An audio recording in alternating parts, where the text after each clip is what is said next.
Previously on board. Visual Radio, right. So Steve is waiting with Don Gammon. Legends. Best you call it. At Legends. Just played the 19th, which is that hole right up at the top. You've got to hit drive it. You've played it, Darren? No, John, Haven't as I you? said, No, you haven't played I am 2. Don speaking, hello. Hey, Don, it's Darren and the team here from Balls. How's it going? Don. Great to hear from you, Darren. How are you guys? All right, nice to chat to you again. Very, very good, thank you. We've got an epic edition of Swingz here this afternoon because obviously chatting to you, I believe you have a very special guest that is with you there up at Legends. And we just heard that Tim Clark is going to be having a chat to us a little later on as well. Oh, that's fantastic. A great finish from Tim on the weekend, wasn't it? It's awesome to see him in the frame. He's always kind of there or thereabouts in the frame. If he gets himself in position, he's one of those golfers that kind of perseveres and keeps himself there. He doesn't fall away generally. Well, he's got himself back into great form in a pretty short space of time following that injury, and so it's really fantastic to see. And the more he gets into this position, the better it's going to get. And I think that second win for him is not too far away. And he's looking in great nick as well. I watched a bit of that tournament as well. He's in good shape and playing some great golf, which is just another feather in South African golf's cap. We've got so many players that can win tournaments all over the world. I think our golf has never been this healthy.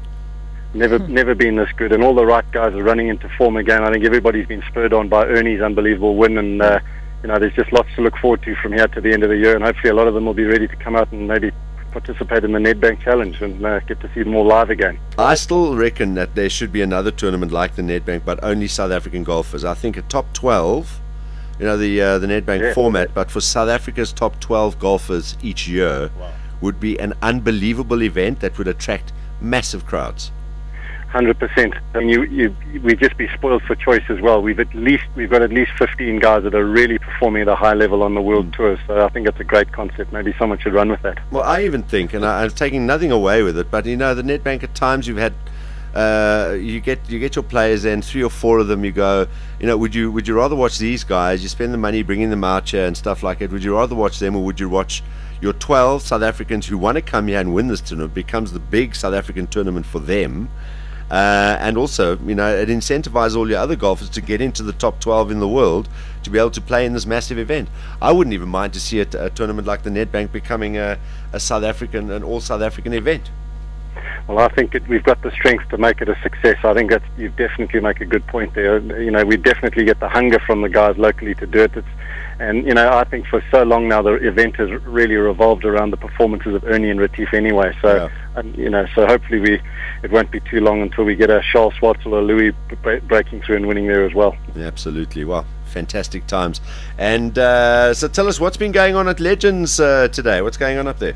Well, we've been very fortunate. We were invited to come up here and join Sir Stephen Redgrave. He's out here with the family for a few days, really enjoying this incredible resort, and they've just been blessed with some amazing weather. And I'm going to hand you over to him. He's been fantastic today, giving us a few hours of his time and being able to pick his brain on everything that's happened in his career. So it's been a tremendous privilege for us. I'll hand you over right now, Darren. Before you do, Don, have you ultra simple golfed Sir Steve Redgrave?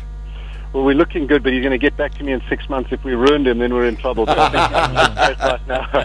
All right, we appreciate you teeing him up for us. Thanks very much, Don. Thank you. All the best. Cheers, all right, Darren. cheers, man. There we go. One of the Olympic legends, if not the all-time Olympic legend, Sir Steve Redgrave. So, Steve, welcome to South Africa. Great to have you here in our part of the world. Oh, it's nice to be down here again. I've been into South Africa a number of times over the last 15, 20 years. So being here at Legends, it's a great resort, and the family enjoying the game as well. So it's an amazing place to be. Tell us about your golf first of all. We know what you can do when when you're on the water. Tell us about your golf. Where do you rank? What's your handicap? How good are you? I play off 14. Okay. I used to have quite a bad slice, and now I'm drilling it straight down the middle. By not swaying, of just turning, and it's pretty incredible. So I'm itching to get out on the course tomorrow to give it a good go now. Yeah, and that's obviously with a little help from Don and Moose, right? Yes, we just played the Extreme 19. Actually got a 4 there. Oh, really? Well done. My old swing, very happy with that. and then we've come out and played Luke Donald's hole, at, which is a tough par 4 into the wind today. And again, I've got a 5 there, so happy with that. But they've just sort of gone through the mechanics and why I'm slicing. And it just makes sense. It just all about coaching is about of getting through to make sure that the person you're teaching understands, and the way that Mus and Don's been teaching, it just makes sense. Absolutely. Well, listen, so Steve, just one thing. I mean, a 5 on the Luke Donald hole. I've played that course. Not an easy hole. It's a par 4. You got a 5 there, and also a 4 on the 19th. They can take knighthoods away if you're playing off a 14 and shooting stuff like that. I will tell you, I played Augusta last year in November. Yeah. The course has only been open about 3-4 weeks, and I had a brand new set of clubs and hadn't hit a ball. I went round in 83. Wow! At Augusta? Yeah, that's awesome. Yep. Off the ladies' tees? They only have 2 tees. They have the Masters and Members. No other tees there. And but absolutely stunning golf, stunning place to be at. And then I played there the second day, and I went round in 97, back to my usual rubbish. At least I had that one round. If they said I had to come in after 9, I would have come in after 9, a very happy man. Absolutely, but you got to play Amen Corner there. Yeah. I mean, that's the whole magic of it, right? What did you make going through Amen Corner, Sir Steve? It was very, very special. I went round there in level par. Wow! Hey. Round of applause. Awesome. Well done, Sir Steve. You see, Dropped 1 and got it back on the par 5. wow, you got a birdie on the par 5. Yeah. Awesome stuff. You see, not only talented on the water, but talented with golf as well. Listen, congratulations, I think, are due for what has been, for me, and I don't know if you guys felt it. You probably would have, because you were hosting it. But I mean, you've been involved in Olympic Games going back to Los Angeles and all the sort of the Seoul, isolation times. I have never experienced sitting here in South Africa in Olympic Games that was so much anticipated and so followed. And I'm not just talking about events that people are interested in, but all the events, as this one was. Well, one of us of our traits within Britain, we're great sports watchers.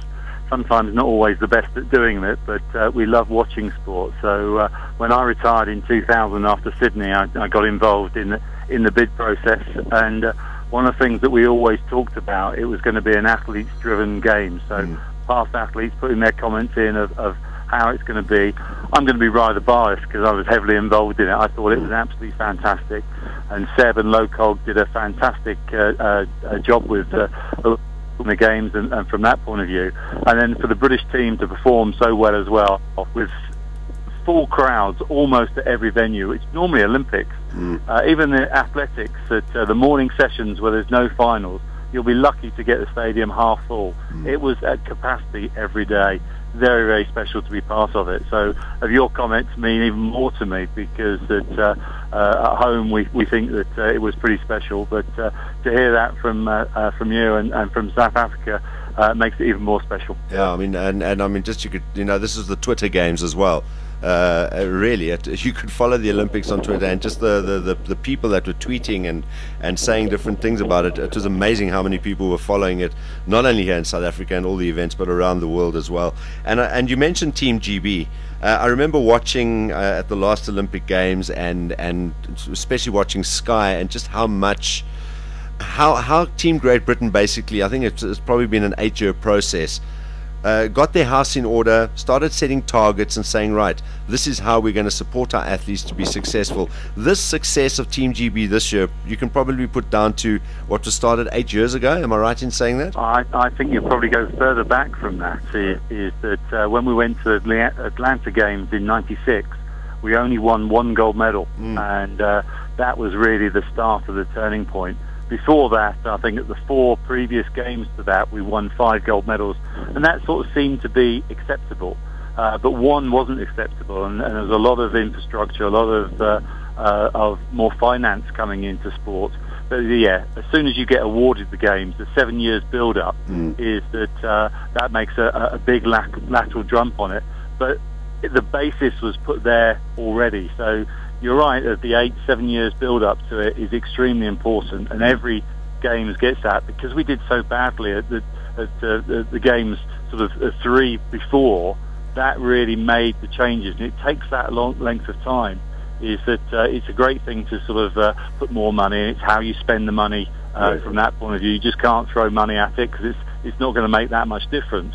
It's about the infrastructure. It's getting the athletes, giving the athletes the support that they need, and that was one of the things. But even in my wildest dreams, I didn't think that we'd win 29 gold medals. When we got 19 in Beijing, I thought, well, that's where we should be, really. How are we going to better that? And our athletes did us proud. Absolutely. I think you guys have got a lot to be proud about, not only your performances, but just for the job done. So it's a great honor to be able to chat to you today. As I say, we weren't expecting it an hour ago, and then John suddenly gave us the message that you were there with Don. So we're honored to have you in our country. Enjoy the rest of your stay. Good luck with the golf, and I'm sure that in 6 months when you get back to Don, you'll probably be playing off a 7 or a 6. No, let's hope so. Hopefully I haven't got much golf in on the build-up to the game, so I'm hoping now that I'll get a little bit more in. Awesome stuff. So, Steve, thank you very much for talking to us this afternoon. Pleasure. Good talking to you. All the best. Cheers, man. Bye. So, Steve Redgrave, the Olympic legend, 5 gold medals, going all the way back to Los Angeles. We the best on 3. 1, 2, 3. We the best. 2 p.m. to 6 p.m. Mondays to Fridays live on balls.co.za. balls.co.za.